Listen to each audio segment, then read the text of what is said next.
Now back to Outdoors with Larry Ray on ESPN 790. Brought to you proudly by the Tennessee Wildlife Resource Agency, Gaston's White River Resort, and Barton Power Sports. Hey, good Saturday morning. Welcome back to Outdoors with Larry Ray on ESPN 790 here in Memphis, Tennessee. And as we do every Saturday morning, 90 minutes of outdoor talk in our 14th year on the air. And second Saturday of the month, that means that we talk a lot of fishing. Because Good Saturday morning. Ron Wong is in the studio, and he's more fired up on this one than I think a lot of them because I'm fired up every day, but especially when we get to talk some great fishing, and I mean, well, let's go from crappie fishing to the national championship coming up in a couple of weeks up at Kentucky Lake to an event that was held recently over in one of my favorite places in my home stomping grounds, Lake Ouachita. Your God's country. Yeah, that's right, Lake Ouachita, which I grew up on, and we've got a young man on our line right now that his life has changed dramatically, I'm sure, since Hot Springs when he won the Forrest Wood Cup. Well, the biggest payday in all of professional bass fishing. Well, let's talk to $500,000, and I got to tell you something. This young man is a very deserving winner. Yeah, well, I'm sure he's got a lot more relatives now than he used to have. I hope I'm one of them. Let's talk to Brad Knight of, and I have to ask him, Brad, I looked up where Lansing, Tennessee is, and I can't get there from here. So, and we're in Memphis. Yeah, we're in Memphis, so I want you to know that. Brad, good morning to you, buddy, and congratulations again.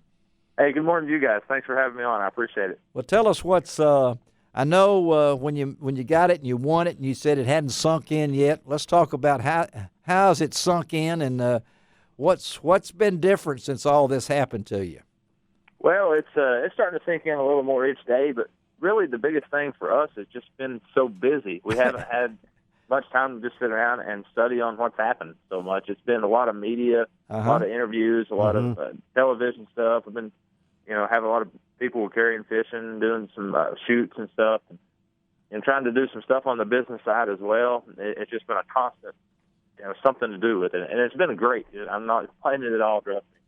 But that's been the biggest thing. It's been just a 24/7 operation, so to speak. So that's something I really enjoy being able to do. You put a lot of focus in on what you do and what you love. It's just a passion. I'm so honored and so fortunate to have the opportunity to make a living and do something I love.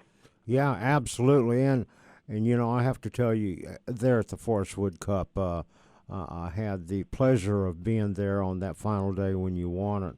But, Brad, one of the things that you said after you found out that you won, they awarded you the cup itself and the check. The question that Chris asked you was, well, now what are you going to do with all that money that you've got? But you had a great answer there. You talked about family. Yeah. Yeah, I have a 3-year-old little girl. My wife and my little girl travel with me full time.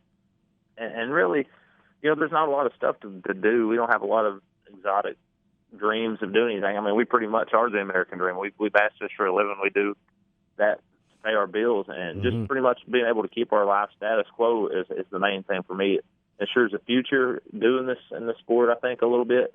And, I can put money back. My little girl can have a start to college now. She's not going to have to worry about graduating and paying her student loans for the rest of her life, any of that stuff. She just got a future now. And, that's the main thing for me. That's just a little bit of a security net for my family. That's the main thing. Well, what's her name? What's your daughter's name? Her name is Tinsley. All right, does Tinsley, is that right? Uh-huh. Does she know what happened? She'll tell everybody my daddy just won the Forrest Wood Cup. But, one of these days, I'm sure with all the videos and stuff, she'll look back on it. Well, and just to be able to have them be a part of that stuff, how special is that? It's very special, and I know that when they did all of the fireworks, the confetti coming down, it almost shocked her, and she goes, wow. Yeah, the loud noises got to her, I think, when the cannon shooting off the confetti, that got to her a little bit. Yeah, but she was wanting to know why she couldn't be up on stage with her daddy. Right. Well, you said that you didn't tell our listeners, and Ron mentioned this to me about your practice rounds, Brad. Yeah. Yeah, it was kind of weird. You know, you think about having one area that you win a tournament like that being like a magical area, or you know, you go in there and practice and it's just 4-pounders everywhere, breaking, seeing 3 and 4-pounders. I mean, just something out of a storybook, and that was really not the case. I went through the area that I ended up winning the tournament the first day at like lunchtime after I'd spent a lot of time idling deep brush and that. It was pretty unsuccessful. And I went through there and I caught a few keepers, you know, one about 2 pounds, went all the way to the very back, caught a couple cranking a homemade crankbait. You know, nothing special. I left out there after about 30 minutes. Yeah, a homemade crankbait. Mm-hmm. Yeah. We make a lot of stuff here in East Tennessee out of balsa wood and different running depths and stuff. It's a little deal that we do, but you know, I left out of there and kind of continued on with looking for bluegill beds and more deep brush piles and fish some of the grass. Just the first day I wanted to kind of skim across everything and then see what I thought was more special, and then kind of have an idea on what I wanted to concentrate further on. And I really never thought much about it. I didn't think it was a great place. It was a place I thought I could go get some bites if I needed to, but that was about it. And I kept looking for something special. Then on the second and third day, I mean, we're not out there from like 9 in the morning until 3 o'clock when we put it back on the trailer. I mean, you're talking about I'm putting that in the water at 3 and 4 in the morning, idling for 2 or 3 hours before even the sun comes up, just idling in the complete darkness with depth finders. Yeah. So 17-hour days. Right. And I never had another keeper bite the second and third day of practice. I caught a lot of fish, but I never even got another keeper bite. Well, that's amazing. I started day one of that tournament in the area. I ended up winning at a default. I didn't have another place to go. Wow. So I started in there just to kind of catch a couple of keepers I thought in my mind, and then kind of just start running new water. I was just going to go practicing again. Well, and Brad, it just kind of turned out, got a limit there, and just kind of stayed in the area and kept kind of working and doing different things. And, you know, 4 days later, we're holding up the big check.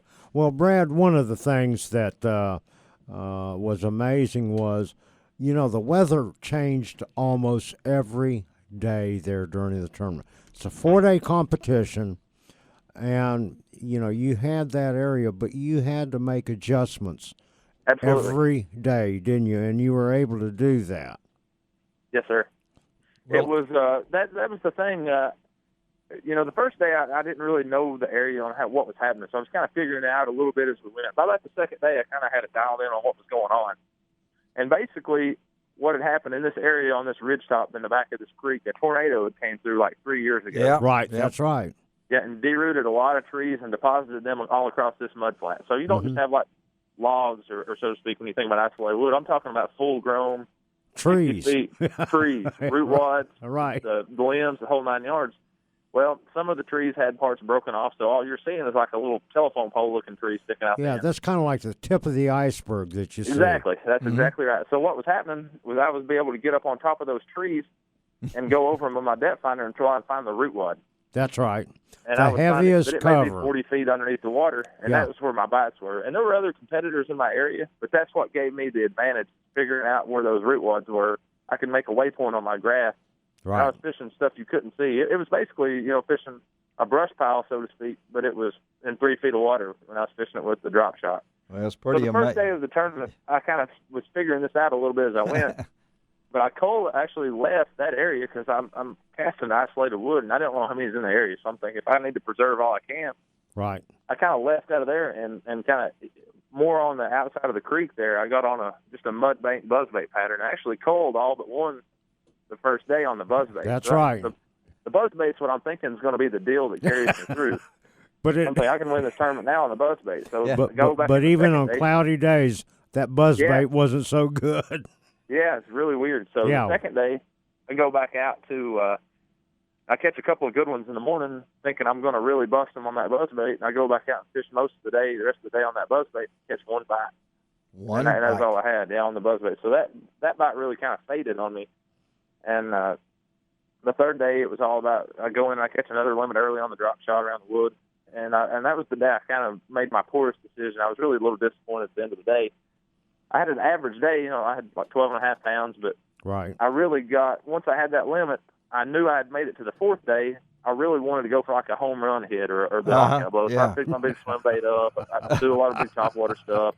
Tried to get like that one big bite, and that never happened. And looking back, hindsight, that was the day I probably should have ground out more just bites with that drop shot to cull, maybe a half a pound or whatever. Because I went back to the drop shot with like an hour left. And I culled twice, and my last cast of the third day, I caught my second biggest fish of that day. Whoa. That's right.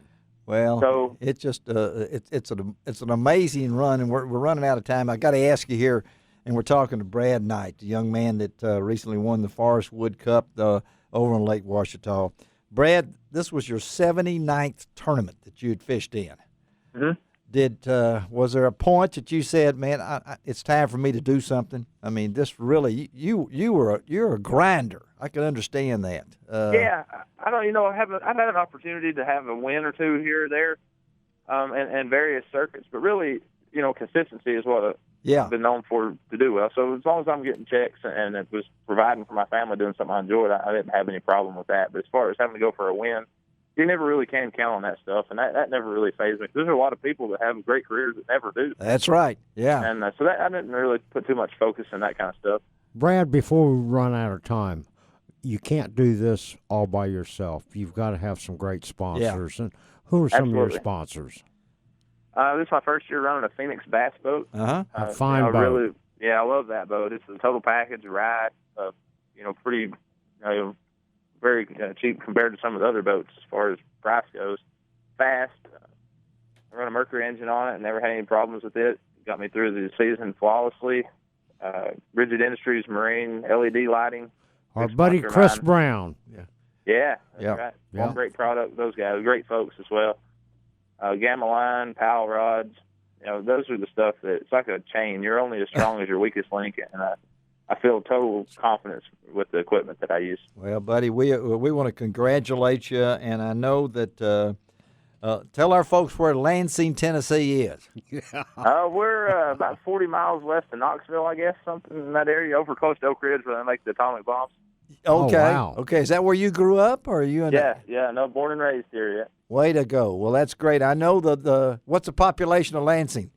I don't really know. Not a whole lot. Well, I bet they know you, don't they? Don't you, Brad? Yeah, absolutely. We had when I came back into town, they had all the people in the whole town were sitting in town on the side of the road. We pulled over, shut the town down. We had a big block party that day. There you go. Oh, wow. Well, that was pretty awesome. That's great, buddy. Well, we congratulate you again. We got your cell number. We know how to find you now, Brad. Listen, okay? we will talk to you through the 2016 season as you go through the we keep up with it. FLW Tour events next year. We'll be keeping up with you, and we'll have you back on the radio, buddy. Yes, got a lot of Sounds fans. great. Got a lot of fans over here, buddy. Take it easy and have a great day, okay? All right, thank you, guys. All right, thank you, Brad Knight of Lansing, Tennessee. All right, let's take a break. Come right back. We got a in-studio guest here. All right. We'll put him on the spot here. Sounds good. Yeah, he had to drive a long way to get here. So, all right, we'll be right back on Outdoors with Larry Ray on ESPN 790. You can find